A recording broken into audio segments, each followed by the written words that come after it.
Good morning. Welcome to Up to the Minute. Good to have you with us. Hey, it's a Tuesday morning. This week is moving along, and it's a beautiful day outside. If you haven't been outside yet, not that hot yet. Supposed to be scorching later on, but hey, it's early May. Summer's upon us here in Houston, and you know, that's not a bad thing. Dr. Tony Reyes Sutherland is joining us from the HCCTV studio. She's live this morning. Good morning, Tony.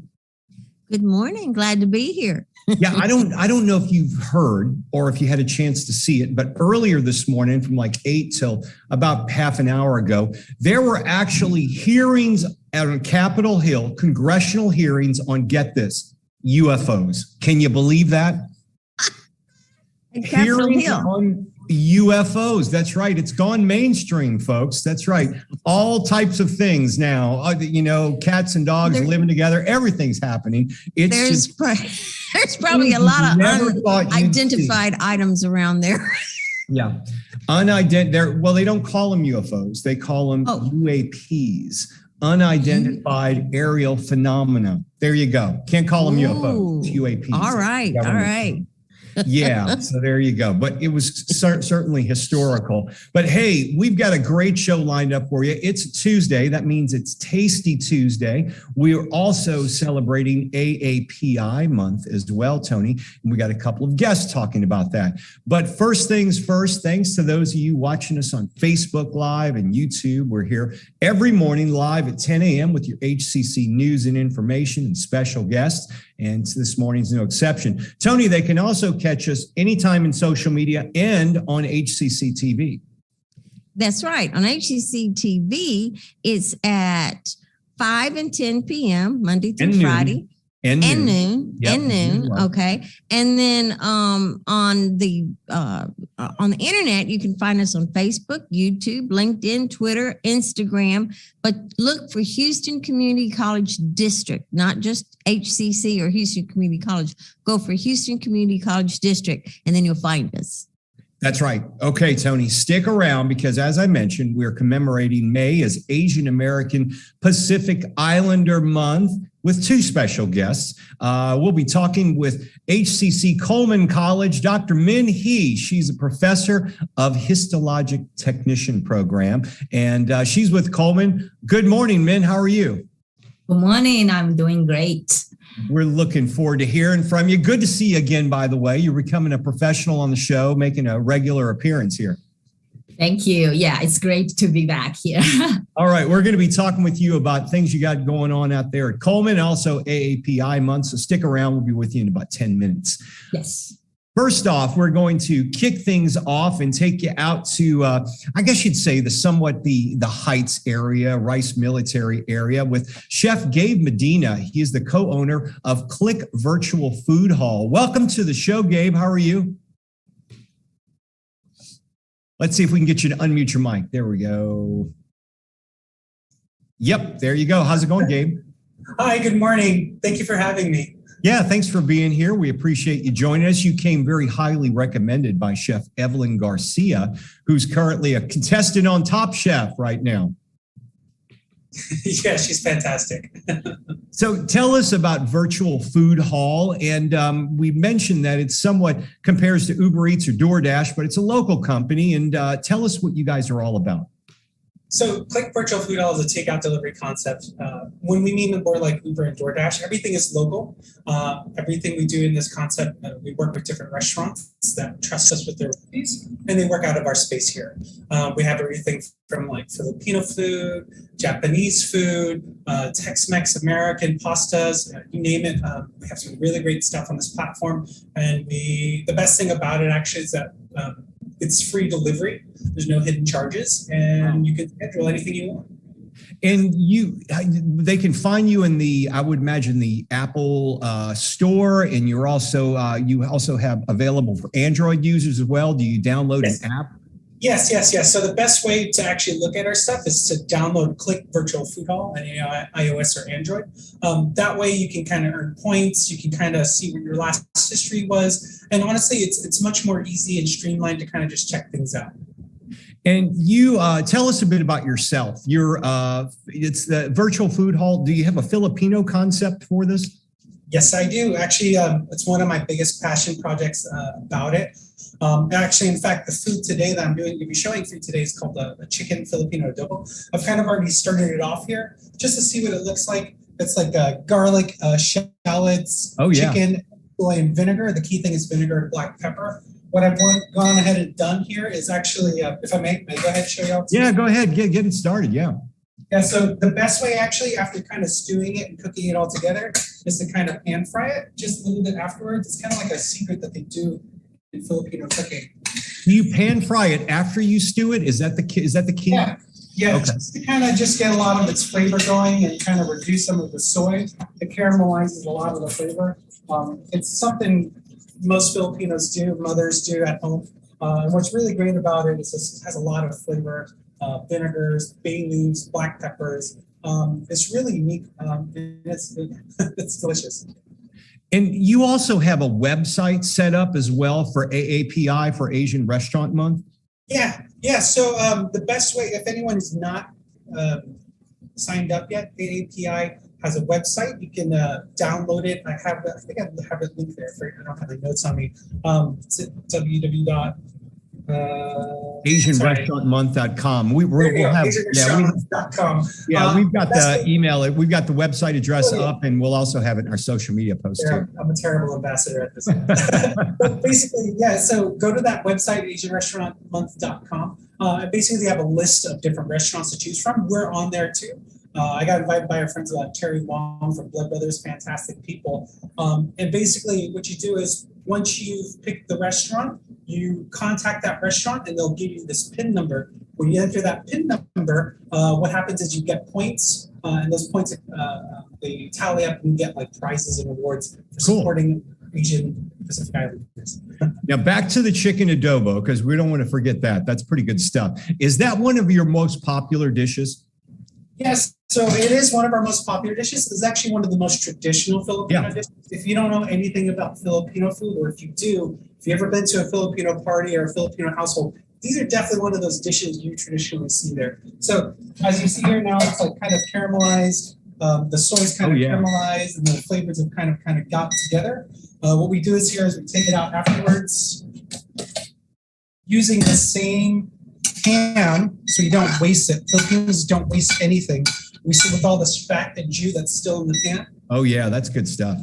We actually take old rice and you fry it in that same pan too.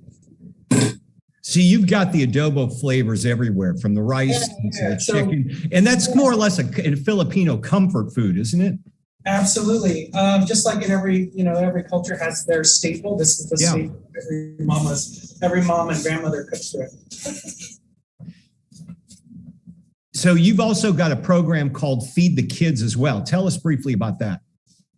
I'm sorry, say that one more time. You've got a program called Feed the Kids as well? Oh yeah, so we work with a company called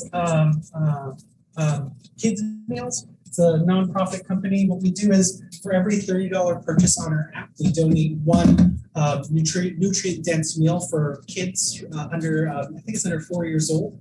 The idea is that children who can't get really good food or healthy foods, we provide them with nutrient-dense meals to help with their developmental growth. We found out that we visited the kids' meals not too long ago. Actually, my wife, she went there, and it turns out they serve like almost 5,000 kids a day. Every day they go out and deliver food to all these children in need around here in Houston, and it's something that we've been a part of since the beginning of right at the beginning of COVID, and it's one of our good friends and lovely people over there. So definitely check them out, kidsmeals.org. Okay. And once again, we got the adobo going. You got the rice going. Is it you're plating it up now? Yes, sir. So traditionally, we don't have a lot of traditionally, because of the soy and the garlic and the fats and so forth, we do like a small salad called ensalada. This is kind of something that we've picked up from our Latin heritage. If anyone doesn't know Filipino heritage, Not only do we have a lot of Malay Chinese, we also have a lot of Latin, like Mexican and Spanish heritage involved too. So here we go. So oh, wow. That looks great. Chicken adobo with rice and a little bit of enchilada on the side. Let me ask you this. I've been to, in fact, I was at a Filipino restaurant a few weeks ago, and one of the things they had on their menus, and I understand it's a big thing, was homemade Spam. Is Spam a big thing in the Philippines as well? And do you cook with that? Yeah. We were honestly at one time almost like an American colony during World War II, like Douglas MacArthur, famous speech of what he did over there. We have so much American influence. That's why if you ever go to the Philippines, and if I tell anyone this, most of the culture teaches in English. So if you ever want to visit the Philippines, it should be very easy to get around. They love Americans. They love foreigners. And they love, and me as a culture, we love to teach and encourage other people to try our food, to try our, experience our everything about us. Well, I found it interesting because here in the States, I've liked Spam ever since I was a kid. But if you go overseas, it's like a delicacy. It's a big deal, and they prepare dishes with Spam that you'd never thought of before. Yeah. What's funny about that is that they even have restaurants called Spam Jam, where it's like all dedicated to Spam. I think Hawaii is kind of like that too. They have like places that love Spam. You have Musubi, you have sushi rolls, Spam egg and rice. It's one of those classic staples that you have, and it's prevalent everywhere. Chef Gabe Medina, he's the co-owner of Click Virtual Food Hall. We appreciate you taking the time being on the show. We wish you continued success, and we're going to have all the information on how to download Click Virtual Food Hall in our social media post after the show. Thanks, Gabe. Thanks for having me. Have a great day. Thank you. All right, we're going to toss things over to Tony. And Tony, you've got another guest celebrating AAPI month. She also is a recurring guest who's from Coleman College of Health Sciences.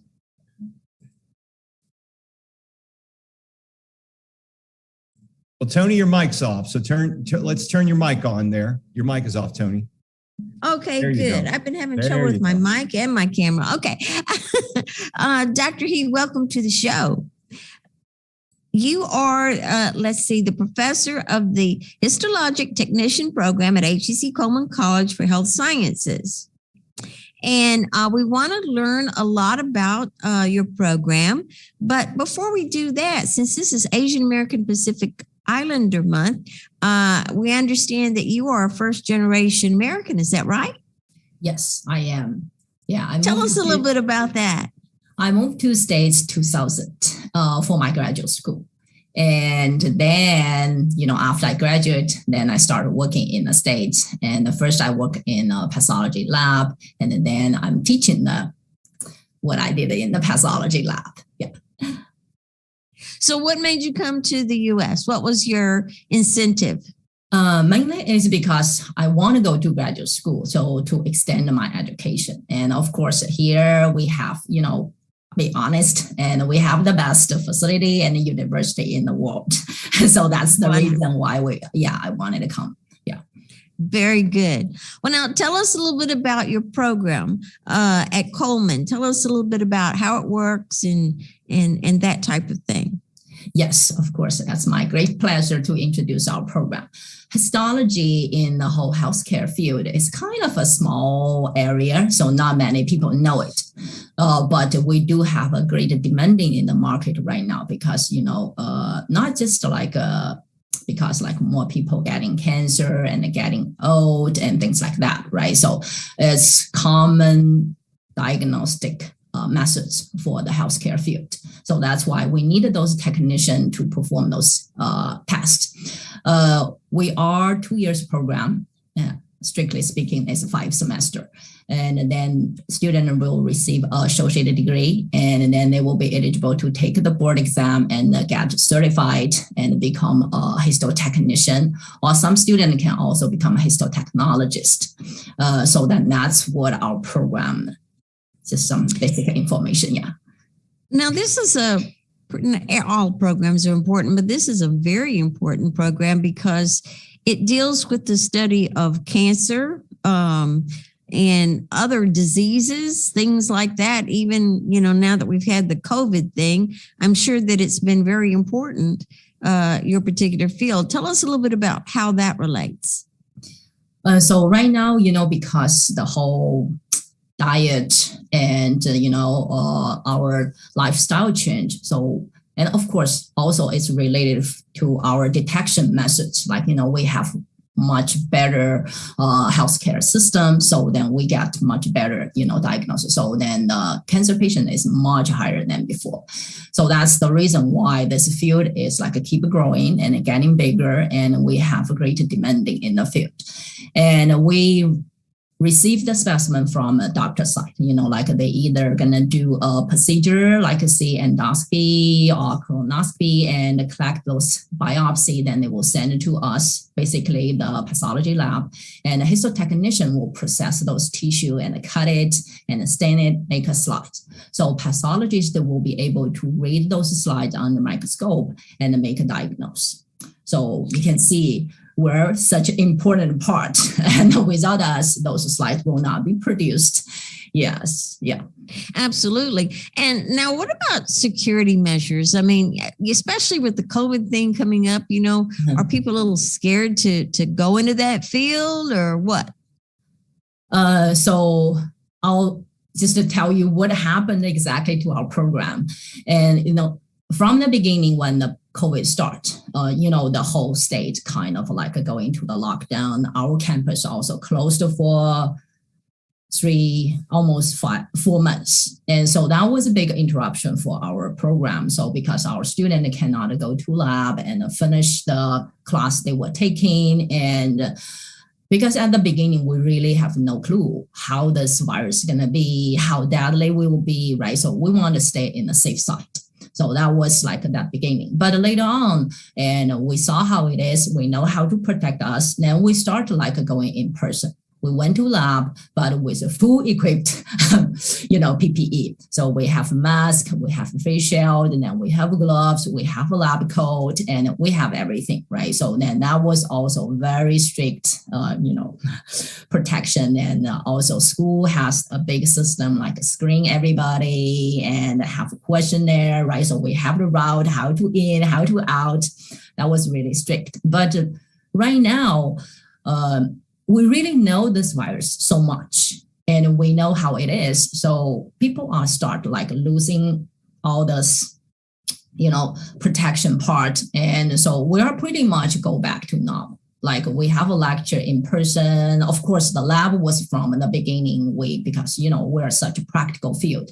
Students have to like go to lab and practice and learn those skills. So I really don't think that is concern for people entering the healthcare field. And another advantage for working as a histotechnician is because we're in the lab, we have very little patient contact. So you're not exposed to COVID, like, go to any regular job.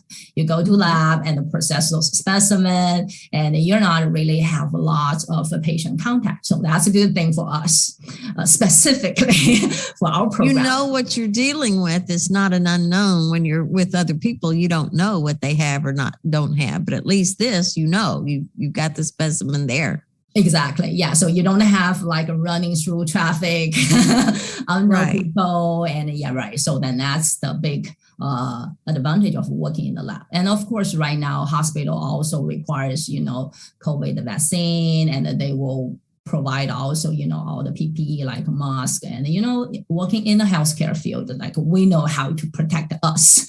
So as far as people follow the procedure, you're safe. Yeah. Now, what about the fact that the Coleman College is right there in the middle of the big Texas Medical Center? Does that help your program? How does that work? Oh, yeah, that's a great help. So because, we are really in the center of a medical center, and then we have like quite a few of histology and pathology lab as our affiliated clinical site, like UT, Baylor, and Methodist Memorial Hospital. So we send our students to do their clinical rotation at those hospitals. So that is a great experience for our students because not only they go to the hospital, they also go to university, and then they also go to the reference lab. So it's greatly expanded their working experience. So then they know different setup in the field and how each field was expectation is. And so that is a big plus for our program. So there's a lot of different possibilities as to where students can work, not just hospitals, but all over, right? Exactly. Because this is a very basic science, and it is provide all the basic information to the healthcare field. And for the hospital, of course, like we diagnose disease and provide evidence for doctor to choose the right treatment for patient.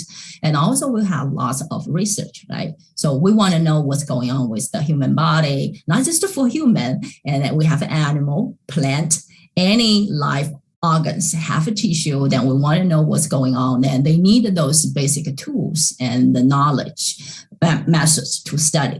And like see also lots of pharmaceutical company, biotechnology company, and then they also need those tools to test their drugs, how it works, and etc.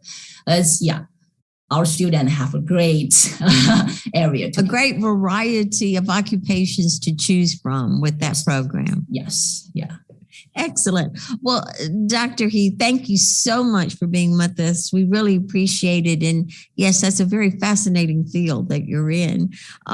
We'll have more information about it. Dr. Heath is with the Histologic Technician Program of HCC's Coleman College for Health Sciences. And we'll have information about how you can join that program in our post after the show. Thank you so much, Dr. Heath. It's my great pleasure to be here. Thank you. All right. Thanks, Tony and Min. Okay. Got a few announcements to go over. First things first, Women's Wednesday Roundtable, Women Who Lead. That is happening tomorrow, 12:30 to 2 p.m., Wednesday, May 18th. The topic they'll be discussing is storytelling part 2. Now, this is with Thea Golden Smith. If you'd like to attend, we'll put some information in our social media post after the show where you can register and join virtually. Okay, Tony, subs and sandwiches are back. Yeah, that sounds good. I'm kind of hungry right now. HCC's Minority Business Development Agency will get together in person this time to target minority business enterprises. It'll be from 11:30 to 1 p.m. Wednesday. That's tomorrow at the HCC Procurement Small Business Development Center office. And check our posts to figure out how to register for that. Okay, Media Arts Student Showcase Spring 2022. That is going on YouTube through August the 15th. It's an end of the semester YouTube compilation screening that includes projects from filmmaking, audio recording technology, music business, and more. Registration's not required. All you have to do is join the link, and we'll have that in our social media post after the show. And if you have a teen who's looking for something to do, well, we've got STEM summer camps. Yes, we do. HCC's Community Learning Program and Texas A&M AgriLife is hosting STEM summer camps to promote the new Katy campus. As you know, we just opened up the doors for that. So that's neat. And there's a drone Swift camp, June 27th to July 1st. Now that is over at the HCC Southwest Stafford campus. So there's a lot of things to register for the summer. So sign up, and we have information after the show. Okay. HCC, believe it or not, is among 10 community colleges in the country that the Lumina Foundation has awarded a $1 million grant after a national grant competition. It's going to help community colleges improve marketing and build stronger brands. The $1 Million Community College Challenge is the latest initiative from the Indianapolis-based foundation, Lumina, to help improve appeal, relevance, and connections, particularly with adult students. So congratulations there. All right, another thing we want to talk about is the fact that summer classes are getting underway soon. Have they started yet, Tony? June 6th. That's right around the corner when we start. So if you're going to register, yes. So if you're going to register for summer classes, register now. June 6th is the first day. But then we're also registering for fall 2022. So register for that now too. So you get the classes that you want.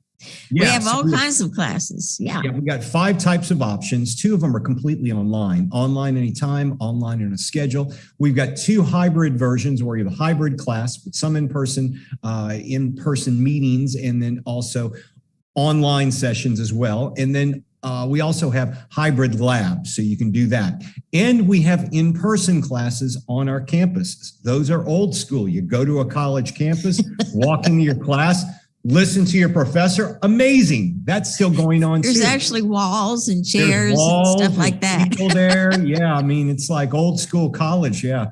But a lot of our students have their own preference. Some of them want to take some online, some hybrid, and some of them in person. Some want to go all in person. Some of them just want to go online all the time. We are there for you any way you want it.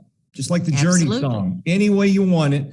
That's the way you need it. Yeah. So we'll have those classes available for you. One thing to keep in mind, if you're taking classes in person, make sure you sign up early, because those classes tend to be smaller than they were. If you haven't been to class in a while in person, they're a lot smaller than they used to be. So we'll add more sections, more classes, but you need to sign up so they know how to do that. Like I have a stage makeup class in the fall, and the limit is 6 people, just 6. Still? Wow. Yeah. And it used to be like 12 and 13. You could have maybe as many as 15, but now it's just 6. So sign up. You don't know how small those classes are. You want to get that particular class, you want to take Tony's class, well, it could get full real fast. So make sure you sign up early to do so. Now's the time to do it. hccs.edu/apply. It's also a good time to get your financial aid in order. I know that's a big concern. You have lots of time to do it if you sign up now. Make sure you do that. Sign up for FAFSA. That's very important.